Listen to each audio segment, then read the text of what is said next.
alien tore through Shinnok's flesh, reducing him to a bloody pulp. The creature then returned to its nest in Outworld. It continued to venture forth looking for suitable hosts for use in establishing a new hive. The alien found more than a few intriguing species and dragged them back to its lair. Once a queen had been spawned, the alien's new hive multiplied quickly and spread unchecked throughout the realm. Emperor Kotal Khan attempted to save Outworld in a desperate final attack on the alien's main nesting ground. The attack failed. Outworld belonged to the aliens. Having learned that Outworld was now protected by the Mortal Kombat tournament, Bo' Rai Cho returned to defend his homeworld. He was no friend of Kotal Khan, but no realm deserved subjugation. Bo' Rai Cho began training Outworld warriors for the fight to come. With Bo' Rai Cho's fighting skills and leadership, Outworld repelled the Earth Realm aggressors. His former friend Raiden had been denied. Cassie Cage's impressive victory over Shinnok led Raiden to give her a new important task: hunting down a soul stealer. Cassie did not have to be told that the suspect could be a resurrected Shang Tsung. Having tracked him from the site of his last known assault, Cassie confronted the withered old man. He fought desperately but was ultimately defeated. As the old man lay dying before her, Cassie asked his name. With a mixture of sadness and relief, he whispered, "Shujinko."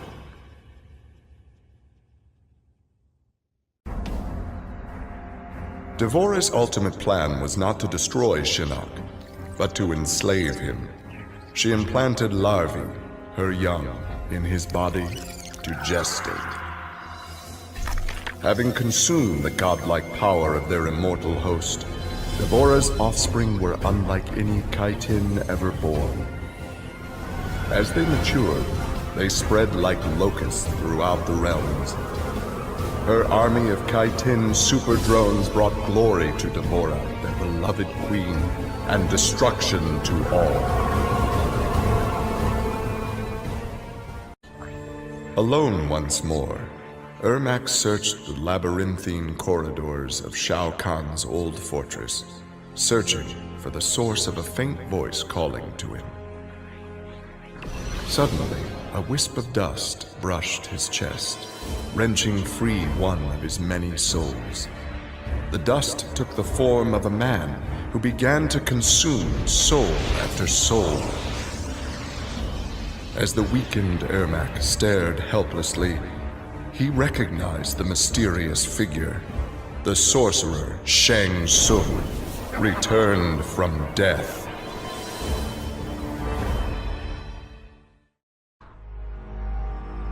Nearly 150 years ago, Erron Black had been hired by Shang Tsung to assassinate an Earthrealm warrior. In return, Shang had slowed Black's aging process. He could therefore afford to be patient. If an employer wanted someone dead, they would be in time. A team of young Earthrealm warriors had caused Erron Black's current employer, Kotal Khan, much inconvenience. With the patience of a viper, Black eliminated them all.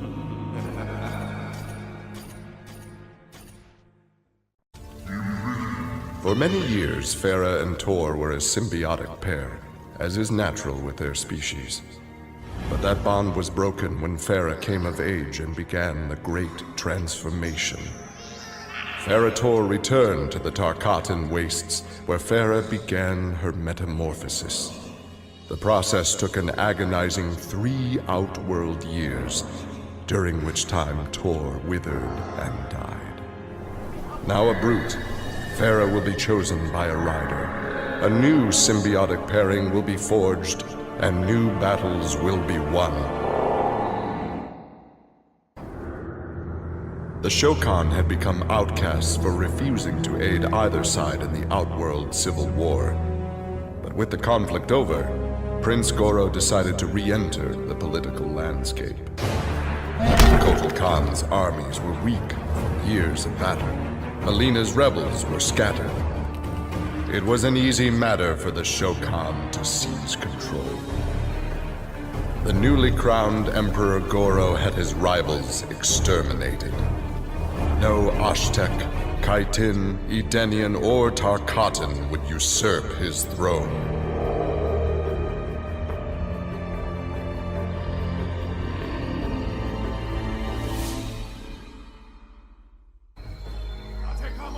After his incursion into Earthrealm, Kotal Khan had become a prime target of Special Forces surveillance.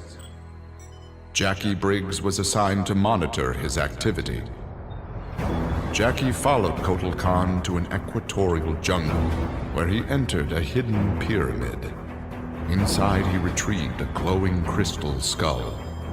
Jackie attacked the Emperor and raced away with the object. Jackie was praised for her work, but couldn't help thinking her interference was what Kotal Khan had wanted all along.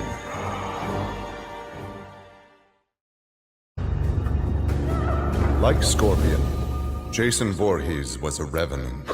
A vengeful spirit returned to life. Hundreds had fallen victim to his bloodlust. Liu Kang, now ruler of the Netherrealm, took notice. An immortal killer like Jason would be useful in his plans for conquest. He drew Jason into the Netherrealm and offered him an endless bounty of slaughter, in return for his allegiance. Jason's simple reply was to destroy Liu Kang.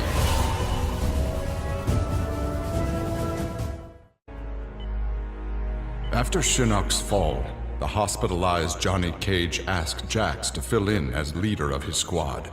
Jax agreed. It was a chance to spend time with and protect Jackie.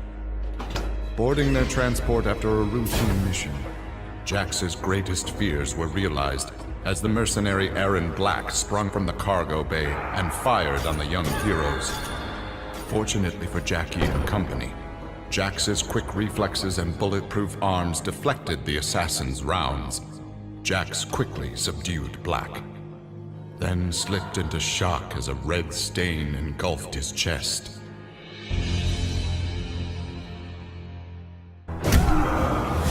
Johnny Cage's life had turned out to be stranger than any science fiction film, but he knew the final scene was approaching.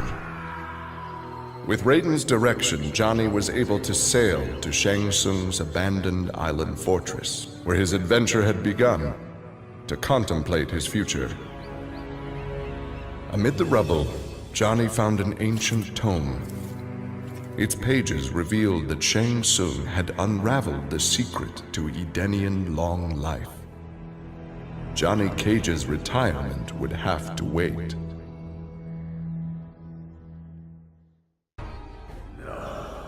Kano had always been a survivor, but even he would one day succumb to fate. His ideals of ruthless terror would die with him, unless he could pass on his methods to a new generation. Combat, weapons, high-tech sabotage, torture, all would be part of the curriculum. But before his students could learn his techniques, Kano would beat the weakness out of them. They would understand, or die trying. Kano's first pupil? His own son. Class was now in session. Having defeated Shinnok, Kenshi joined Takeda on his quest to avenge his mother Su-Chin's murder. Their travels took them to a cave where he and Takeda freed a man, Taven, encased in a stalagmite. Kenshi told Taven that his brother, Dagon, was the founder of the Red Dragon Assassin Clan. Dagon had not only murdered Su-Chin, but his and Taven's parents as well. Together, Kenshi, Takeda, and Taven lay siege to the Red Dragon base. Dagon fell victim to Kenshi's rage. Suchin's murder had been avenged.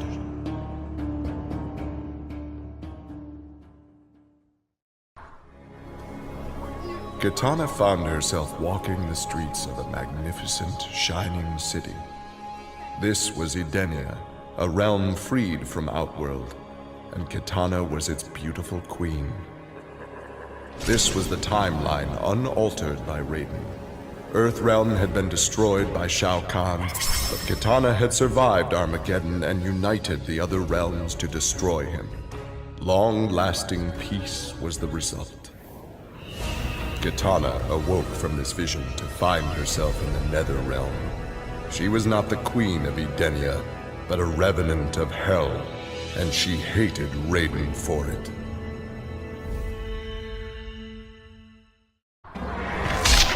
Kotal Khan returned to Outworld determined to rebuild his forces. But Raiden defeated him in a surprise attack and claimed dominion over Outworld. Desperate, the Emperor called upon the Elder Gods to aid in preserving his sovereignty. They granted his request, invoking the most sacred of contests. Now, once every decade, Kotal Khan must enlist his greatest defenders to face Raiden's challengers in mortal combat.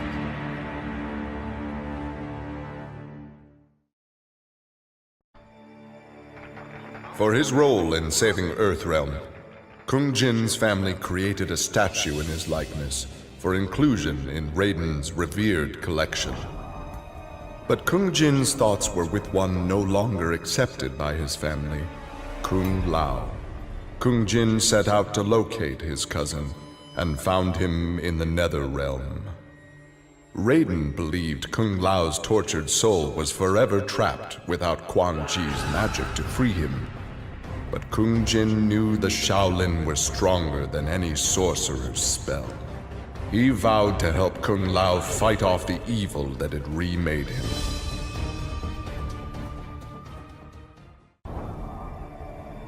After Shinnok's defeat, Kung Lao found himself trapped in the Nether Realm, his soul corrupted by Quan Chi's dark magic. There he would have remained but for the aid of his cousin Kung Jin. Together, their Shaolin strength repelled the evil sufficiently enough for Kung Lao to escape that dark realm and control his inner demons. Compromised but not lost, Kung Lao now exists as an agent of vengeance. He will show evil no mercy.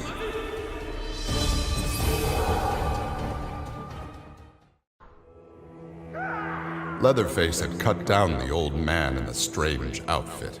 Maybe now that he was dead, the pretty yellow-haired gum-chewing girl would notice Leatherface. Putting on his fanciest mask, Leatherface found the army camp where the pretty girl could be found most days. He had to cut through a few guards and more than a few of her friends to get to her, but it was worth it. He pulled out the old man's face, which he'd saved for the girl as a present.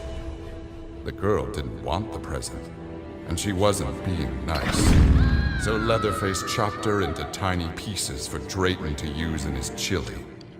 He then took off his mask and set to work on the girl's face. If she wasn't going to be his girlfriend, she could be his in other ways.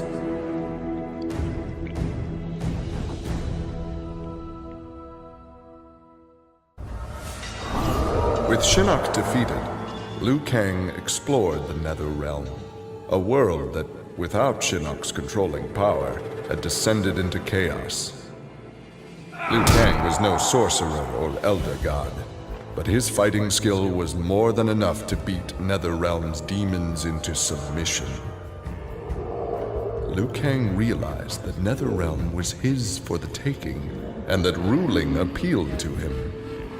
He would assume Shinnok's throne and ponder the conquering of other realms.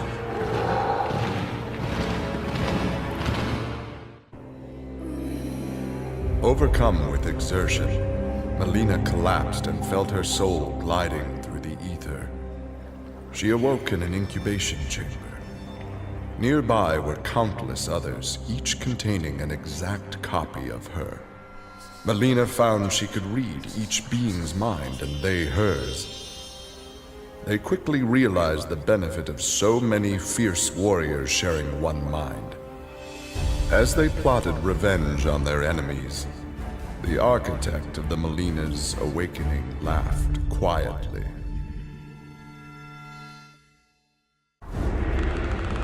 This world called Earth produced many worthy opponents, which made for excellent sport. Some possessed a power previously unknown to the Predator's race, sorcery. The Predator sought to harness this new power for use in his conquests. He analyzed a trophy from a recent battle and eventually discovered its secrets. With the power of sorcery, the Predator was unstoppable and decimated whole worlds single-handedly. He had become the apex predator.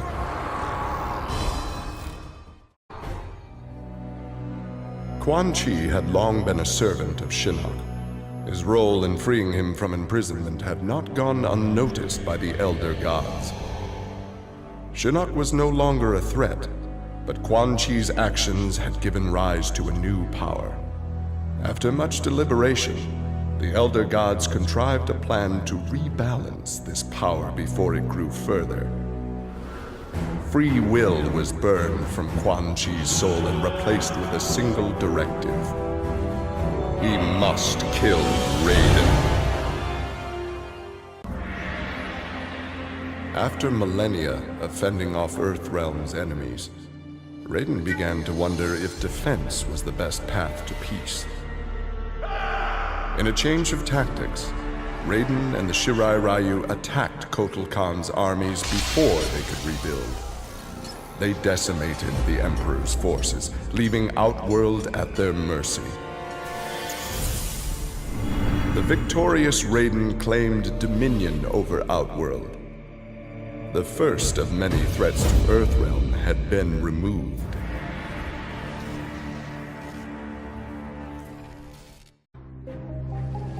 After Shinnok's defeat, Reptile was ordered to Earthrealm by Kotal Khan to assess the damage. Such intel could prove useful in future conflicts. Stumbling upon a collapsed cavern, exposed during the crisis, Reptile was shocked to see raptors emerging from within. Unlike the rest of his race, these raptors had never left Earthrealm for the doomed realm of Zaterra, and thus had remained safe and hidden. Alone no more, Reptile vowed to remain with his rediscovered people and reclaim their Earthrealm homeland.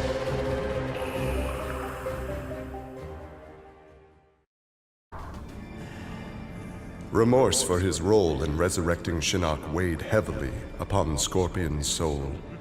His desire for vengeance had brought Earthrealm to the brink of destruction. Scorpion offered to perform harakiri to atone for his offense. But Raiden suggested a more productive alternative. Instead of death, Raiden sentenced Scorpion to life. He imbued Scorpion with a small portion of the Jinsei's power, linking him to Earthrealm's essence. Scorpion and his Shirai Ryu clan would protect the Jinsei and Earthrealm forever. Earthrealm belonged to Shinnok. It became the staging area from which he would finish his war on the Elder Gods, which began eons ago. The Elder Gods had lied to the denizens of the realms. They were not individual beings, but merely parts of a greater collective known as the One Being. Shinnok would merge the realms and awaken him. Whole once more, the One Being devoured the Elder Gods. Shinnok watched with satisfaction. This reality had finally come to an end.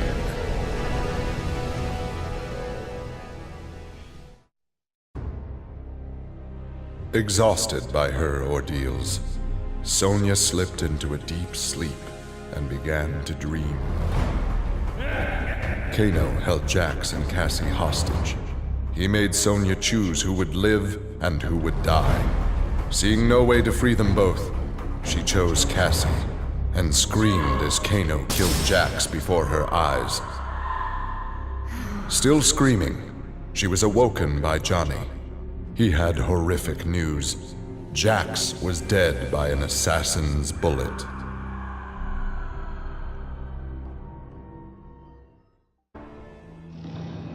Grandmaster Sub-Zero knew his Lin Kuei clan would need more than martial arts to stave off future threats to Earthrealm. In the frozen reaches of Outworld, he found the answer. A female frost dragon with a clutch of eggs.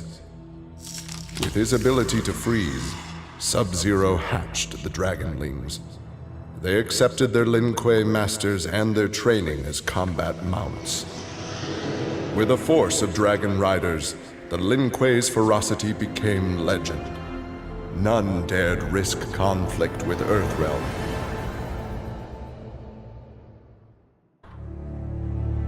With Shinnok defeated, Takeda and his father set out to find his mother's killer, a member of the Red Dragon clan. Special Forces tech enabled Takeda to locate the clan's base and disguise himself and Kenshi as they infiltrated their ranks. Deep within the mountain stronghold, Takeda discovered an actual dragon, a prisoner of the clan. The creature used its magic to divine the murderer's name, then transport Takeda and Kenshi to a faraway cave. There they discovered a man encased in a stalagmite. The dragon had said this man would also have reason to confront Su Qin's killer. Takeda began to free him.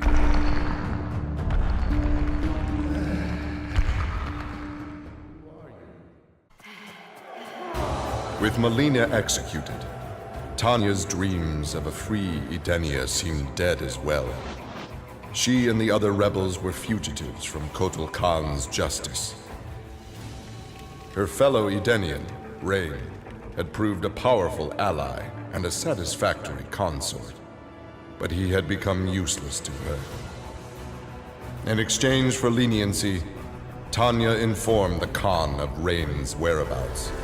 Imprisoned, but alive, Tanya's plotting began anew.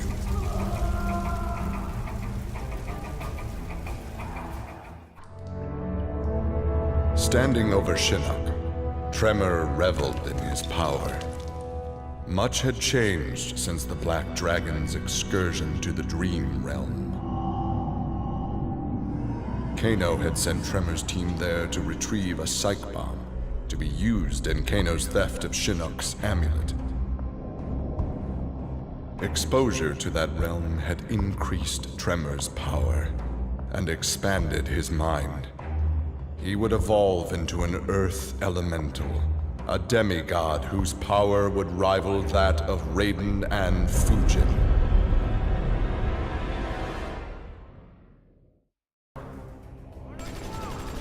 After destroying Shinnok, Triborg turned his attention to the Special Forces. General Blade and the others fought valiantly, but their human weaknesses led to their inevitable defeat. Now with access to the SF computer network, Triborg used it to interface with the Lin Kuei storage drives from which he was spawned.